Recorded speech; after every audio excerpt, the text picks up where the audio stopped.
Hello and welcome everybody to today's webinar, The Benefits of Combining Multimodal Imaging with Navigated Retinal Laser on the example of the PCV treatment.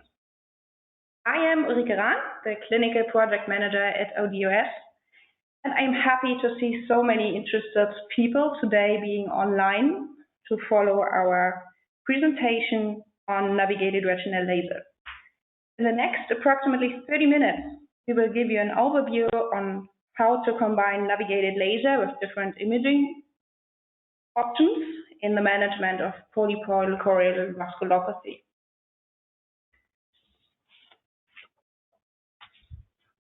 I'm happy to welcome today's presenter, Professor Giovanni Staurenghi, the head of the eye clinic Luigi Sacco at Milan in Italy. We are very proud to have today Professor Staurenghi online as an internationally renowned expert in retina care. And he will present his experience with Navilas today. Professor Staurenghi's research and publications on modern imaging and treatment technologies for the retina have had and will have an important bearing on the management of retinal disease. Today, he will put the special emphasis on the combination of Navilas or navigated laser with multimodal imaging for PCV. His short presentation will be followed by a question and answer session. To type in your questions and send in your questions, please use the chat window of the webinar application.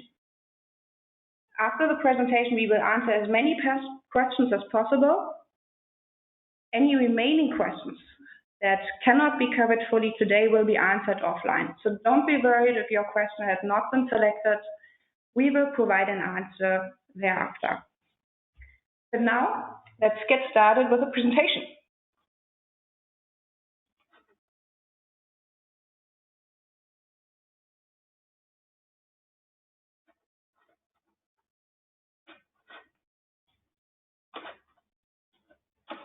It's taking a little second. Please give us a moment.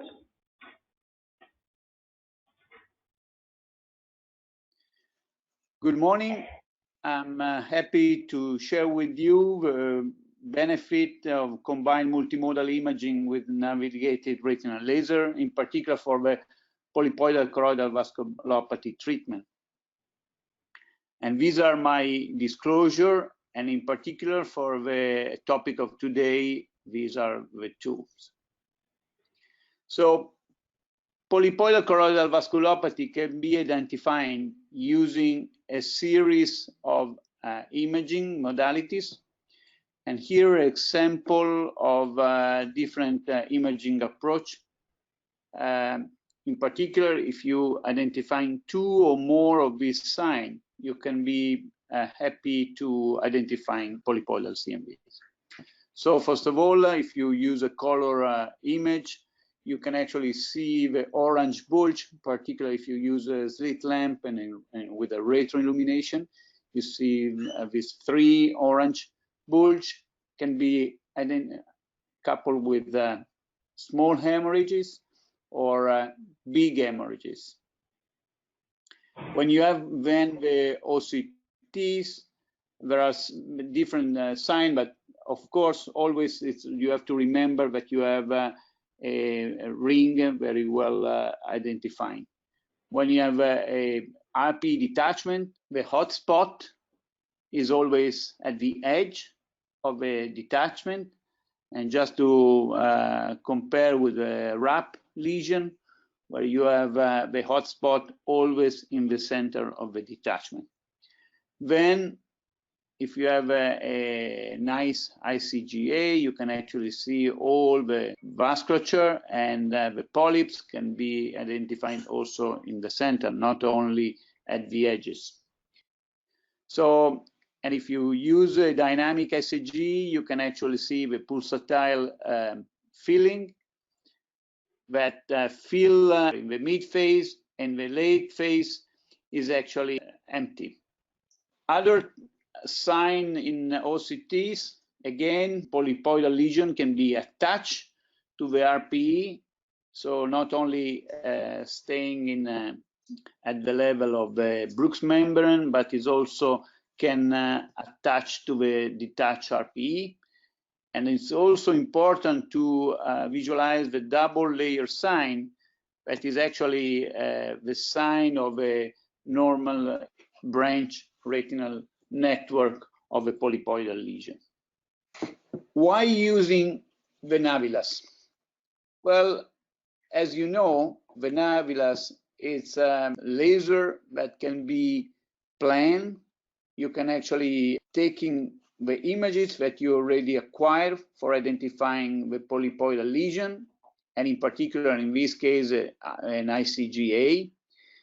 You can actually overlap on your live image. And that is actually very useful because sometimes you are not able to identify with the color image your polyps. And if you target exactly where you already seen the polyps, you can actually use to make it easier the focal treatment of a polyp. You use a 577 nanometer wavelength that is absorbed more by hemoglobin, so it makes it easier to reduce the damage of the RPE. And of course, you can then, but not particular for this case, you have other possibilities with the Navilas, like, for example, the wide field PRP, the use of microsecond laser. So the workflow for treatment: you take a digital fundus imaging, then you overlap for your planning the image that you want. In particular, as I said before, a polypoidal choroidal vasculopathy, ICGA. Then you target on your image the area that you don't want to treat, and of course the area that you want to treat. Then you proceed with your laser treatment, and at the end you can actually have a nice report with the images, the area that you treat, the number of spots you perform, and the power and everything, and it's generated automatically. Okay, so here an example of Dr. Amoroso in Paris. You see that she is actually showing where the laser should be performed, and then she used the laser, and you see how the laser proceed in the area that was planned. Here, an example of how you can plan, just taking out, the optic nerve head area, the fovea area. Then you can actually enlarge and see, the exactly positioning perfectly the fovea area where you don't want to treat. When you target the microaneurysm, you can actually also enlarge to see much better if the location where you locate your planned laser was correct. You see here that you can actually be very precise. And remember, since you have a very efficient tracking, where you plan and where you treat. So very, very easy. Of course, macroaneurysms are much more smaller, but not polypoidal choroidal lesion. So in that case, will be easier. Again, the eye tracking can be more useful for a precise treatment. Then you can actually have a well-documented digital pre-planning, particularly if you use a micropulse, where the target is not having any visible changes. The fact that since you have to be confluent, the advantage to have a perfect tracking system and also a well-documented pre-planning, you know exactly where you treat it. And of course, for the periphery, can be convenient to visualize short pulses and infrared. So polypoidal choroidal vasculopathy was described the first time by Donald Guess, that was calling in a different way, but as a polypoidal choroidal vasculopathy was described in 1982 by Januzzi. Usually started at around the optic nerve head, but it can be also in the macro area. Is a sub-RPE, and is actually has a very variable natural course. Usually stable, and the polyps can be decreased by itself. But when you see some hemorrhages, it's quite important to treat, because it can be a huge hemorrhage, as we saw at the beginning of my presentation, and could be very dangerous for the final visual acuity. Incidence, it's typical of Asian population and can be reached up to 55% following some publication. But usually in Caucasian patients, it's between 4 to 10%. Again, the best way to identifying in the ICG, and the treatment, can be anti-VEGF, photodynamic therapy, thermal laser, or the combination of those treatments. In particular, the most interesting study is the combination between anti-VEGF treatment and photodynamic therapy. And it's quite interesting to see the difference between the treated with the combination compared with just anti-VEGF. And you see that there are, at 2 years, 9.6 letters increase in combined group, comparing to 5.5 letters in the anti-VEGF group alone. And if you look at the first year, the difference was not so evident. So, and usually when you look at all the clinical trials, the first year is you see the biggest difference between treatment, and this difference usually disappears in the second year. In this case, you actually see that the advantages, it's even more interesting in the second year. And also the polypoidal regression at 2 years was more than double in combination therapy compared with the monotherapy. Now, this study used photodynamic therapy, but there is no problem to use focal laser on the polyps. And in that case, you can actually get the same results. Laser was used, and there is a series of studies. Usually these are just a case report, and of course are dated since once anti-VEGF treatment was used. Laser was a little bit abandoned, but if you look at the pre-era of anti-VEGF, again, the direct laser on polyps actually has a good results. So how to do a PCV treatment using the Navilas? Step one, you take an ICG, and of course, since we said that ICG is the best way to visualize, you can actually overlap with a Navilas color image that you acquired from the patient. Then you localize the polyps, and you plan the treatment on that.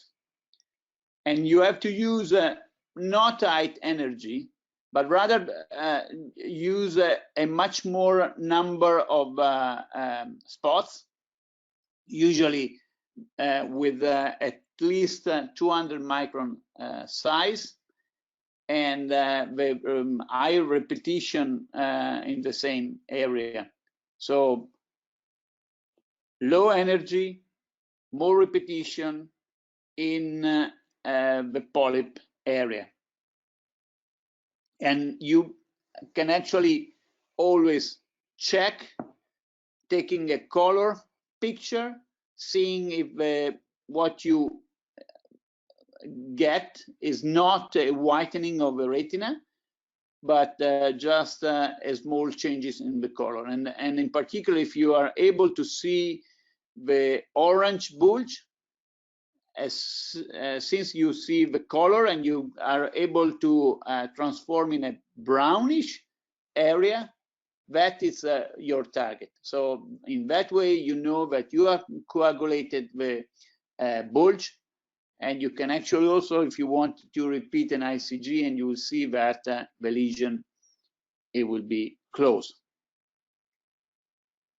So just to show some cases, case 1, you see the hemorrhage. That was before, and just to show immediately after, you see that there is no huge changes, but just a whitening, a slow, light whitening of the retina, and you have to stop. So here, the ICG and the OCT before and immediately after the treatment. Then case 2, as we say, the polyps can be also located at the peripapillary area, even if there is fluid, and you can actually have also RP detachment in the foveal area. And here the fluorescein and the ICG before treatment, with the late phases of the ICG and polyps. And of course, the polyps is closer to the optic nerve head, is the late leakage. So you have to target here, not here. And if you look after that, you see before and after. And of course, the color before and after. And you see that you know, the lesion is disappear. This was taken 1 month later, and you see that almost there is no damage in the area that we treated. So you can gently treat without creating any damage. So in case 3, the lesion is quite close to the central fovea, and so in this case we are targeting the feeder vessel, and the feeder vessel is there. I can run again the movie and showing the feeder vessel. Now, if you look at the polyps in the mid phase, it's filled, and of course we are trying not to hit directly here as it was done in the previous cases, since the fovea is here, but we actually try to treat over here that is far, really far from the center fovea. And again, the late phases, you can actually see all the empty vein and the empty artery. Now, we have done the laser immediately after we perform, you know, the ICG, and you see that the polyps do not fill anymore, and here the area of the treatment. And just to show before and after, you see the here before and after treating, all the lesion was closed. And of course, you can imagine that if you want to target such a small area, it's so easy to perform with the Navilas, since you can actually overlap your ICGA, you plan everything, and then you start to treat. So in conclusion, multimodal imaging is required to identify a polypoidal lesion and to understand, you know, and do a differential diagnosis between choroidal neovascularization, RAP lesion, or polypoidal lesion. And as I showed you at the beginning, if you have 2 or more of those signs, you can actually identify the polypoidal choroidal vasculopathy. Just one word for OCTA. You know that OCTA can show branch vascular network, but you cannot identify the polyps that is actually the target of your laser. But one of the possible treatment approach for treating PCV is a thermal laser.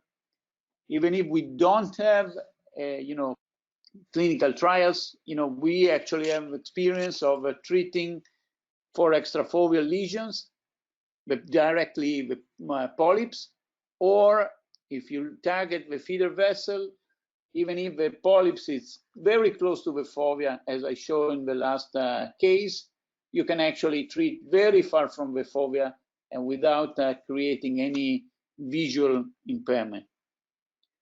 Of course, again, the treatment with Navilas, with the tracking and the plan, is very useful and make it the treatment easier. Thank you.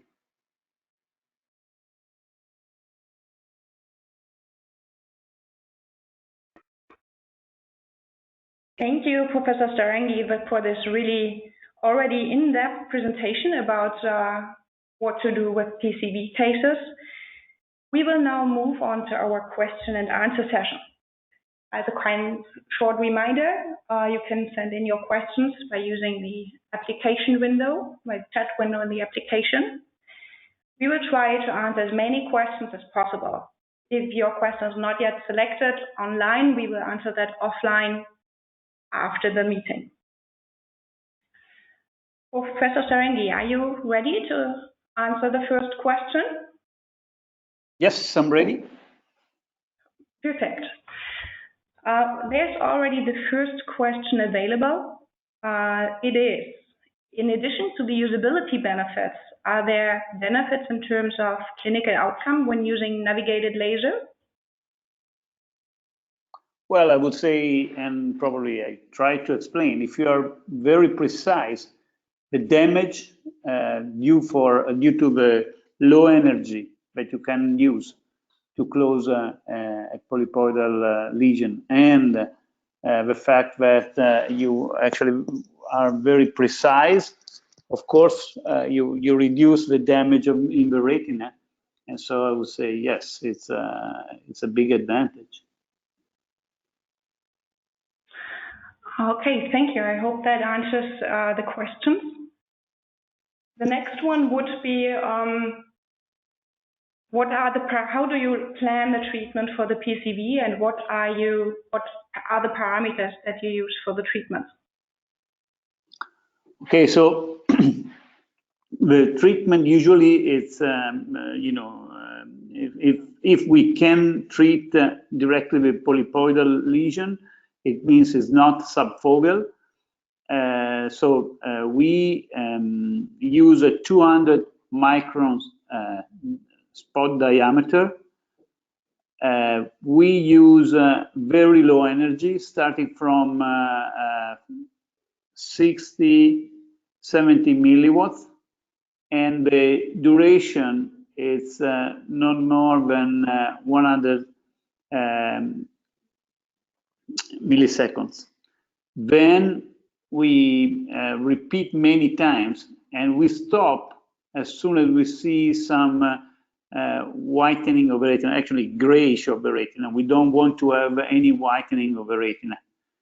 And as I said to the presentation, unfortunately, I have no clear image to show that, because it's quite difficult to take an image of that. But the target is to look at the orange bulge, and if you change the orange bulge to a brown bulge, you get your point. So you don't want to use any more energy and treatment.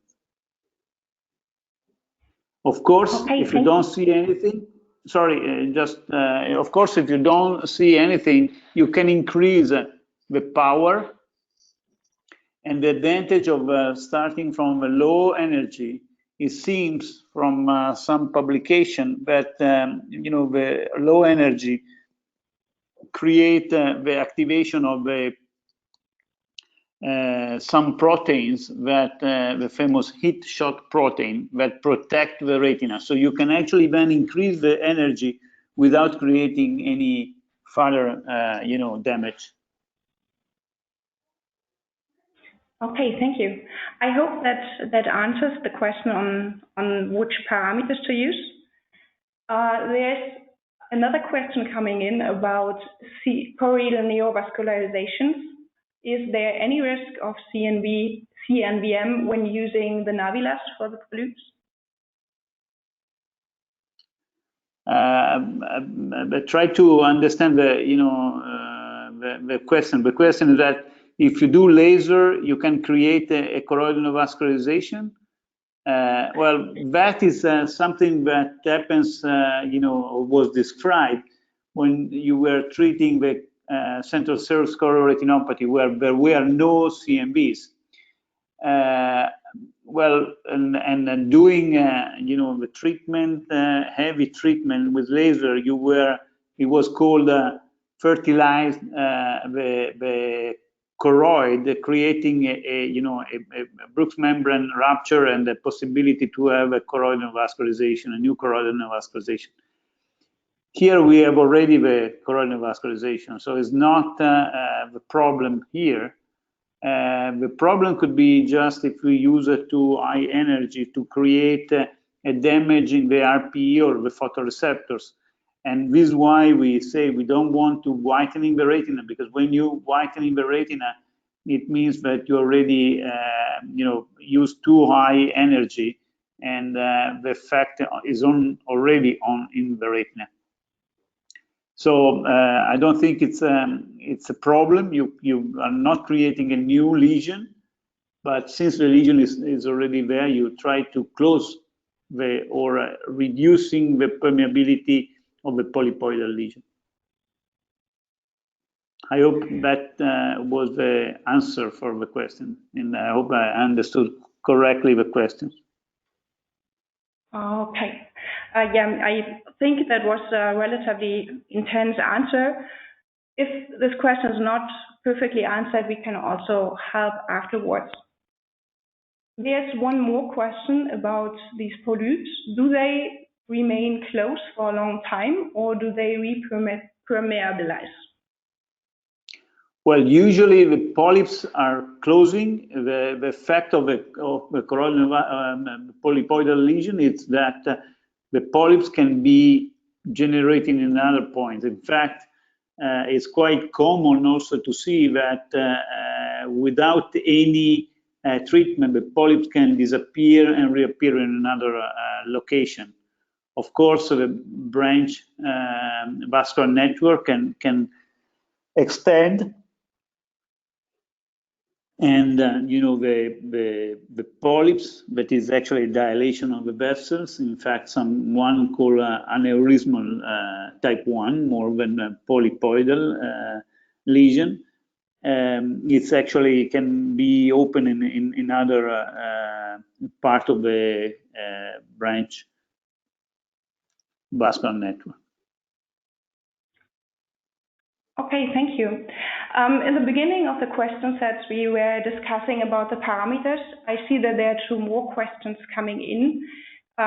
For the first question, we have answered the point for the pollutes itself. Do the parameters change when you treat the feeding vessel, and do you rather use a spot or do you align? How do you lay out the spots along the vessel? Well, if I treat the feeder vessel, of course, if I have a longer area to treat, it's a little bit better.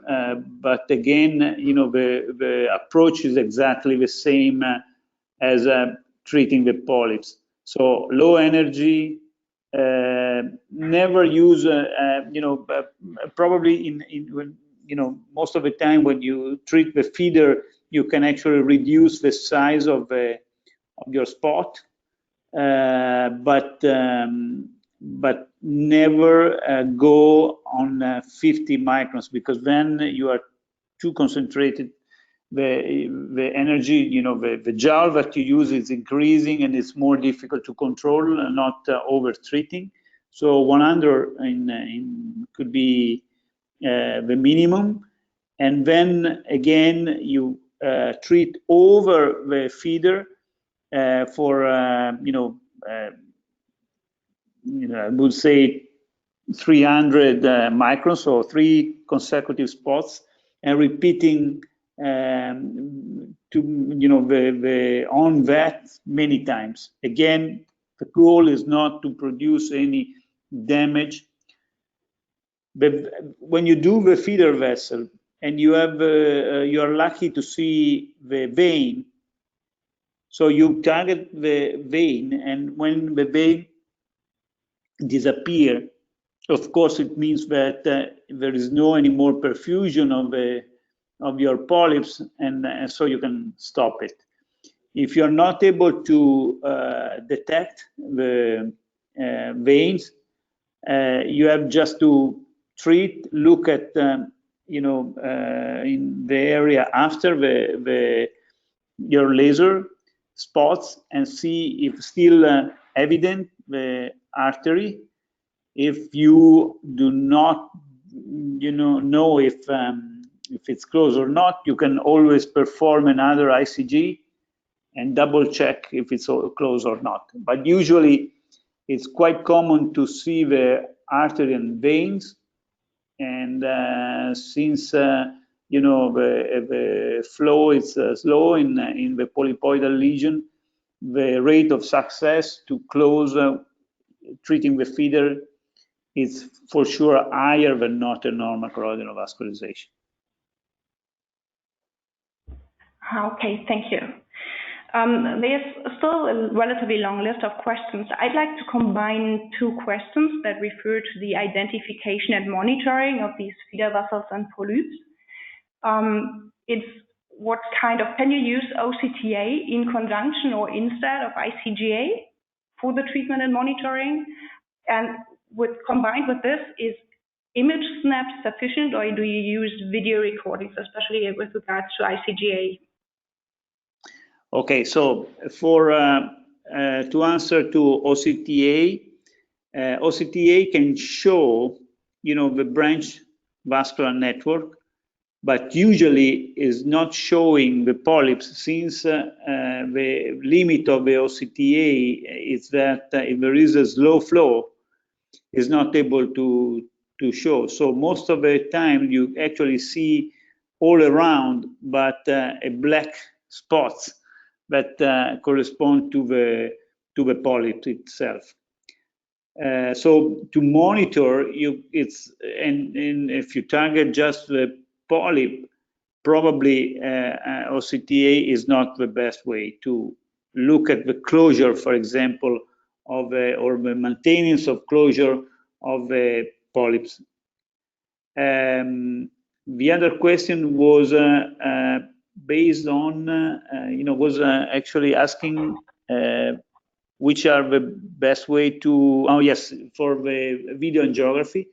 And of course, video angiography is the best because you actually see, you can see the pulsatile flow, you can actually see the slow feeling, and that gives you, a lot of information about that. Of course, when you have to identify, when you have to just check if the lesion is still closed, then you don't need to do the video.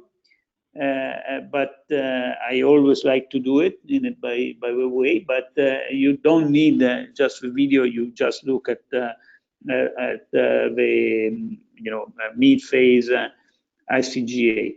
Of course, you can actually use the OCT, the structural OCT. The structural OCT show the reduction of fluid and reduction of the size of the polyps. But remember that you can actually still have some, small detachment, if we can say, of the, and that will, could be maintained even if it's reduced. But so it is more difficult to say if the polyps is completely closed or just, you know, because in structural CT, you still see some changes. It is not completely flat after the treatment. Okay, so as a summary, I would say OCTA doesn't add a lot. ICGA is obligatory, but not necessarily a video image snaps would be sufficient. Did I summarize that correct? Well, I would say that OCTA cannot show the polyps. ICGA is mandatory to identifying. For the follow-up, if you want to see the polyps is open or closed, you have to still use the ICG, but the OCT, the structural CT, can actually give you an information about the activity, because if there is a fluid or there is a reduction of the thickness, that is an indirect sign of low activity or no activity of the lesion. Okay, thank you. So we are now, let's say, running to the end. I would ask one more question before we have to finish that session. The last question is about microsecond pulsing laser. How is your experience doing microsecond pulsing laser for DME and probably also for PCV with the Navilas machine compared to iRedex? Well, you know that micropulse it's characterized by the fact that you don't see the impact on the retina, so you don't know exactly where you put your treatment. And I think it's the big advantage of Navilas is that you plan the treatment, and then due to the tracking, you know exactly where you know, the area that you cover with your treatment. So even if the patient moves the eye, you are able to exactly cover what you plan. And that is, I think it's very important. I think that there is also another important issue from a legal point of view, because in giving the, you know, the automatically generated report is showing that if you did or not the treatment. So if you did the treatment, it's recorded, and you can actually be, you know exactly what you did. And that, I think, is also important. The other thing is that, you know, I'm no experience with micropulse in treating polypoidal, but I have for diabetic macular edema. And I think, you know, there is no big difference if you use the same parameters between iRedex, Quentel, or Navilas, because you know, the power of the energy is the same. Again, the big advantage with Navilas, with the tracking and the plan of the treatment, is actually that it makes easier, and you know exactly if you cover the right location. You do not treat the same spots over and over, but you actually treat where you want to treat. Okay, thank you.